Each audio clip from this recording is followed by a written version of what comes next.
Coming up on today's show. But I picked these because not only were my clients having these challenges, but I believe that these themes are things that will resonate with many people. We don't want people to like, oh, they're all me, but I think people will, actually I think people will relate to all of them. So even though we are in a digital age, right? It's digital everything. Even you and I are communicating digitally, right? But I don't know about you, but I know almost everyone I know, certainly of a certain age, has a lot of paper still.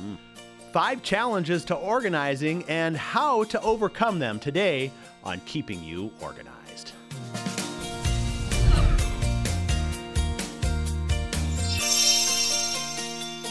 Hello and welcome to Keeping You Organized. Today we are going to just get into the trenches and we're going to look at the 5 most common things that are challenges to people getting organized. And we are bringing on our dear friend, Linda Samuels. How are you doing today, Linda?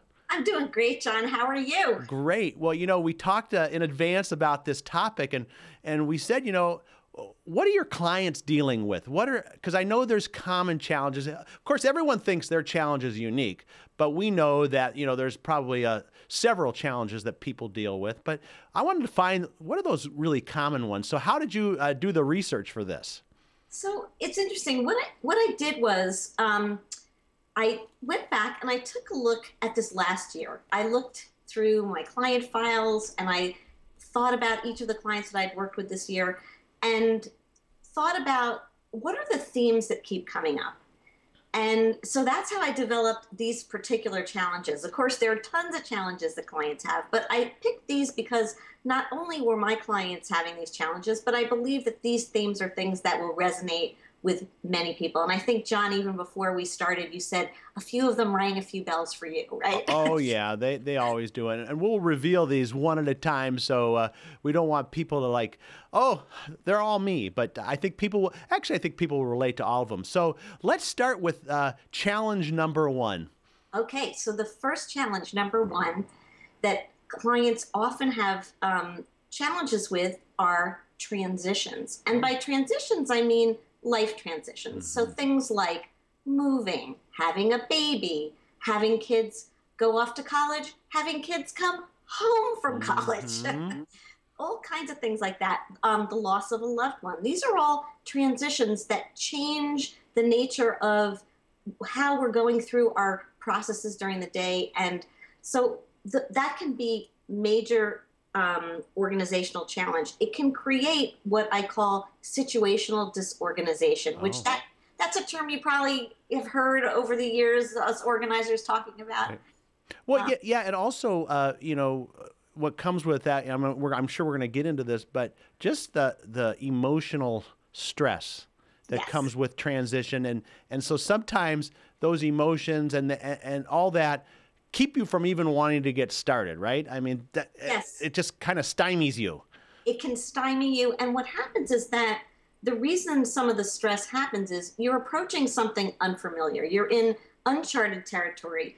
And the organizing systems that have been going just fine, you're doing great with, all of a sudden they're not working. And that's because things have changed. Right. So what do you do? So I have a couple ideas of how to make those. If your challenge is transition-based, I have some ideas for how to make that a little better. Oh, well, I'm all ears here, so I want to make sure that, or all visual too. We have some people listening and some people watching. You're using all the senses, right, John? Right. So the first thing that I would say is that because, as you mentioned, it's an emotional time, it can be a stressful time, you want to activate more self-compassion than you normally do.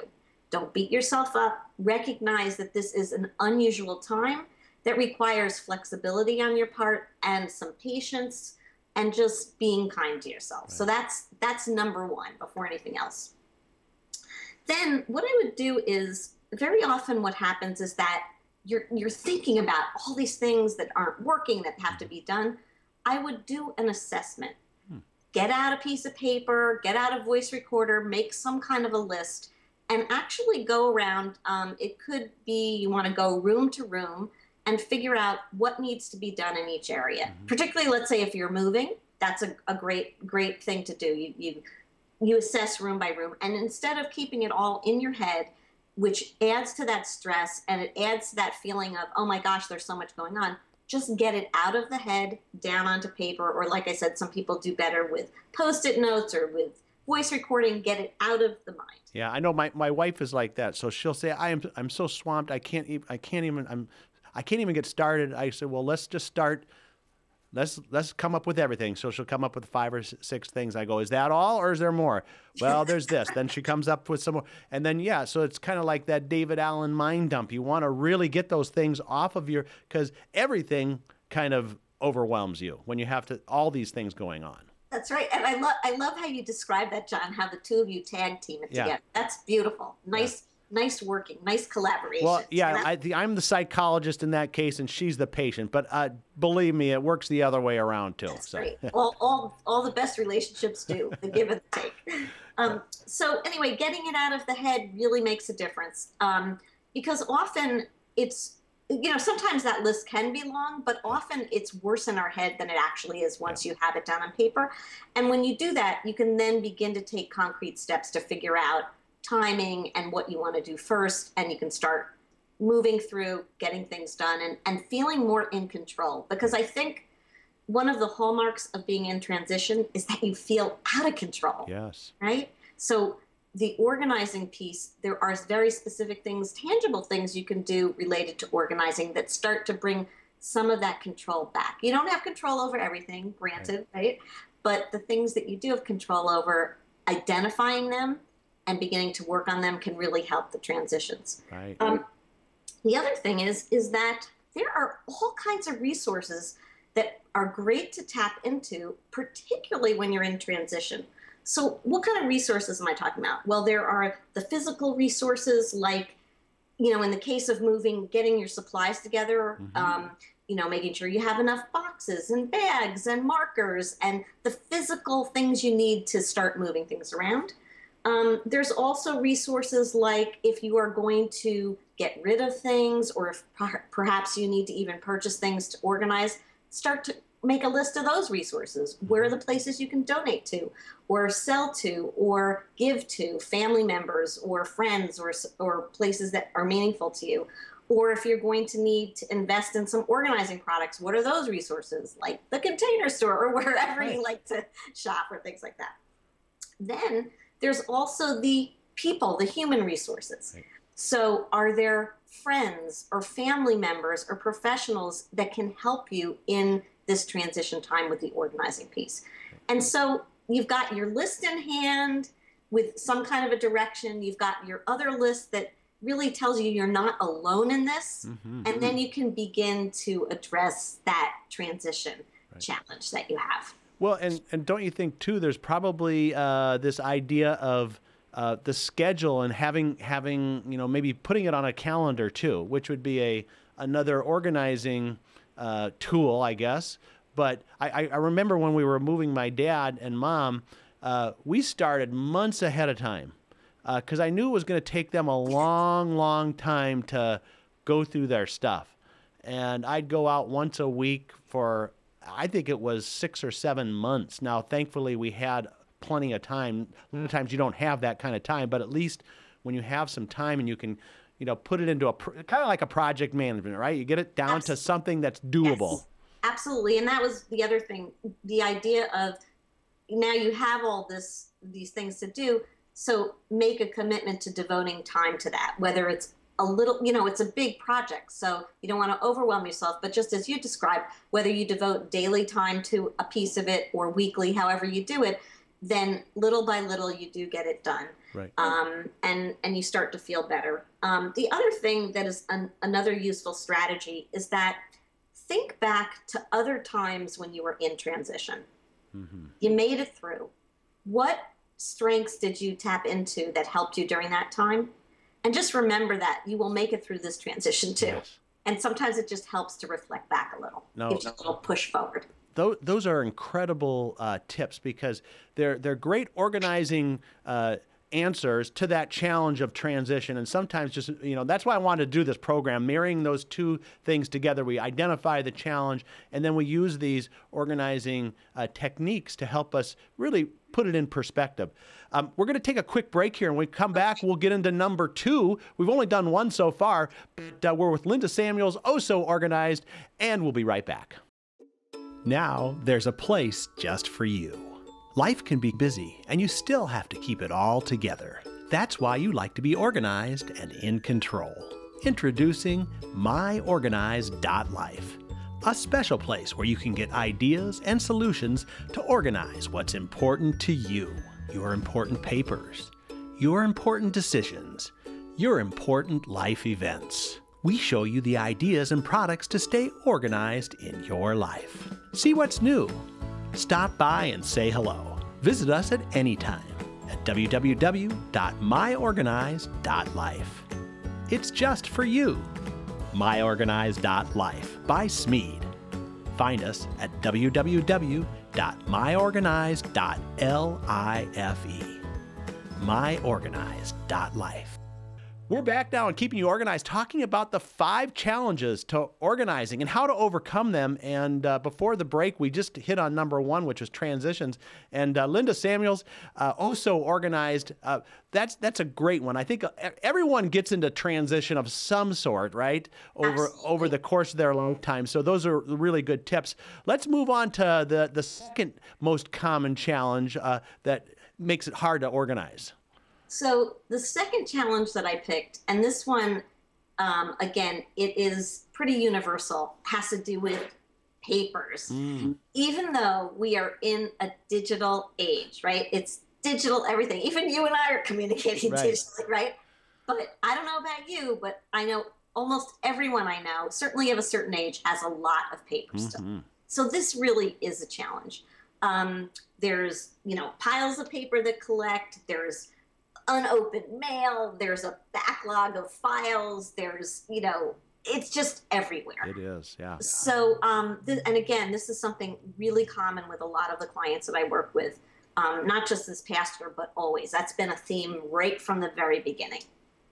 So, would you like some ideas of how to overcome some of those challenges with paper? Well, of course, being a company that makes products that deal with paper, we love this one. I'm excited about the answers to this one.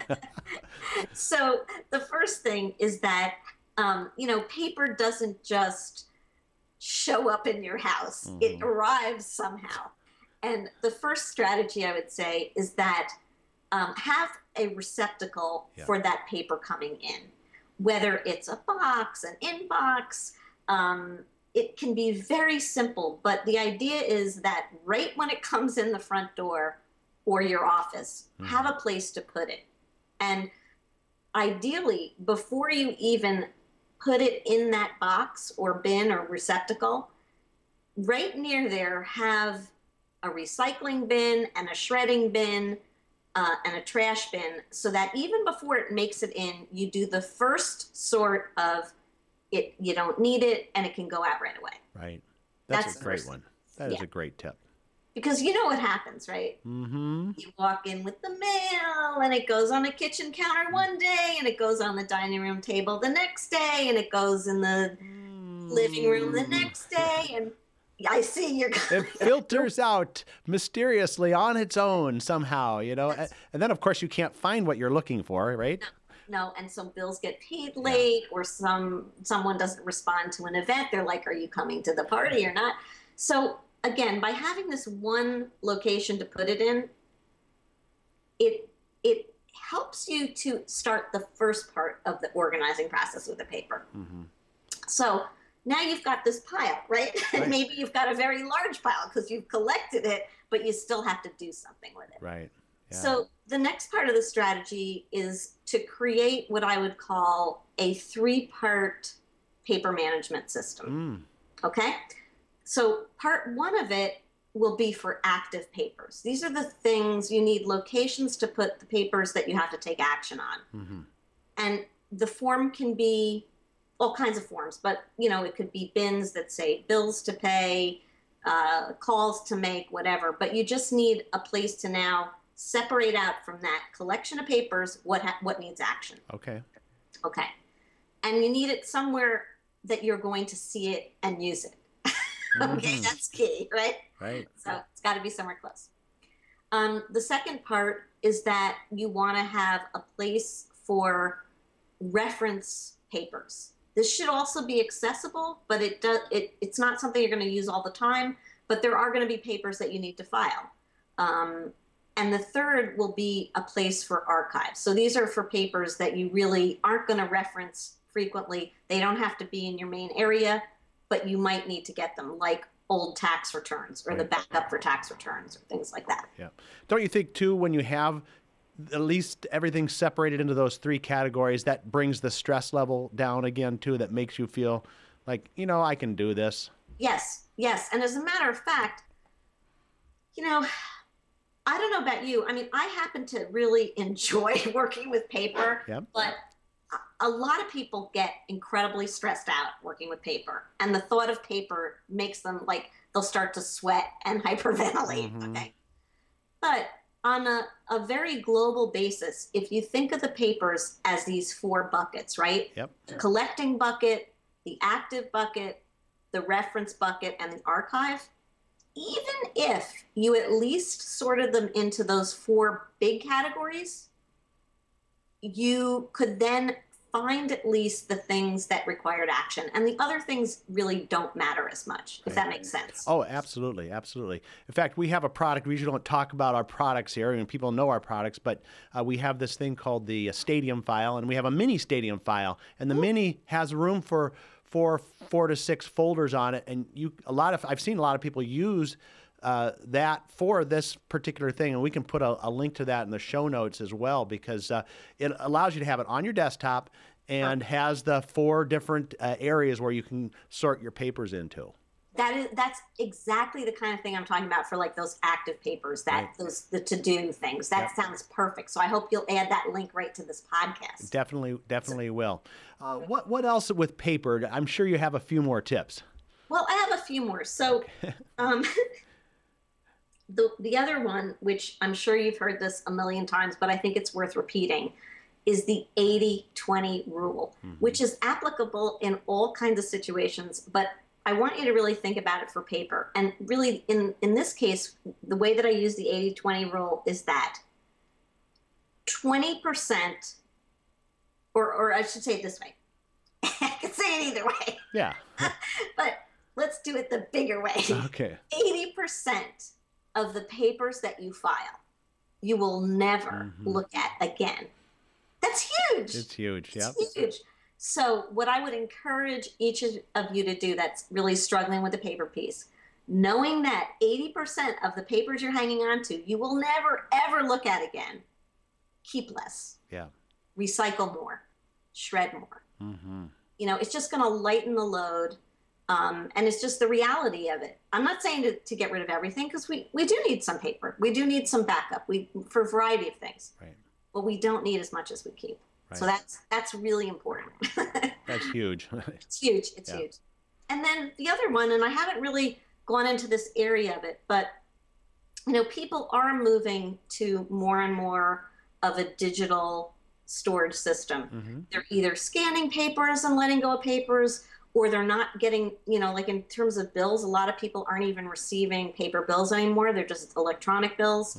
So there is that movement towards that. However, there's also things like magazine articles or other kinds of things that we keep. And I would just encourage you to think about, is any of the paper that's coming in and being kept, could it be digital instead? Could it be, you know, either converted to digital means or come in as digital means? And again, that's not for everyone. I see a little bit of that as a generational thing. Yes. The younger generation, no problem with it. Yeah. I mean, I know you talked about you have two daughters, college age, and mine are have graduated, but they are much more comfortable in the digital realm, let's say, than I am. Yeah. Example. But you know, it's really interesting. They're still dealing with a lot of paper, and both of them are involved in a business where they have contracts and things like that. So they still need to keep a little accordion file with their little papers in it, and they know that, yes, they might send someone a contract as a digital file, but then get that written copy back and have to deal with filing it. So that's interesting. They still know what paper is, which is They great. still know what paper is. Yeah. I mean, I don't think paper is going to be obsolete. No. But I certainly have noticed it with the younger that my client is, Yep. the more comfortable they are with digital records as opposed to paper records. Right. So. Well, Linda, we've only gotten through 2 of the points, and we have to wrap this episode up, and I want to invite you back so we can get the other 3, because we have 5 challenges to get through, and we've only hit 2 of them here. So, but before we go, can you just give us a quick little shout out to your business and how people can get a hold of you? Absolutely. So my company is Oh So Organized, and you can find me at ohsoorganized.com. Also, I'm a writer blogger at theothersideoforganized.com. And so if you go to either of those websites, there's all kinds of links and ways to reach me, and I hope you'll stop by. Great. Well, this has been enlightened. I can't wait to get up to our next episode. So we'll do that next time, folks, with Linda here on Keeping You Organized.